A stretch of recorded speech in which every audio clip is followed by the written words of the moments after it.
അന്നത്തിനു വേണ്ടിയാണ് അവൻ അന്ന് വീട്ടിൽ നിന്നിറങ്ങിയത്. അവൻ പൗരപ്രധാനിയല്ല, വെറും സാധാരണക്കാരൻ മാത്രം. പിടിപാടുകളോ അധികാരങ്ങളോ ഇല്ലാത്തവനായതുകൊണ്ട് അവന്റെ രക്ഷയ്ക്ക് അവിടേക്ക് ആരും എത്തില്ല. പക്ഷെ മറന്നുപോയൊരു കാര്യമുണ്ട്. അവന് ജന്മം നൽകിയത് 1000 ചരിത്രങ്ങൾ സൃഷ്ടിച്ച മണ്ണാണ്.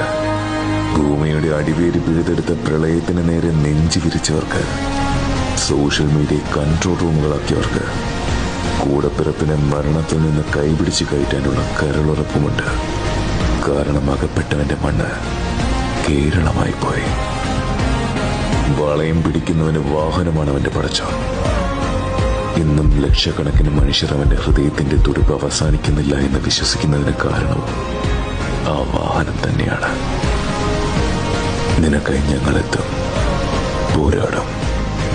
See you.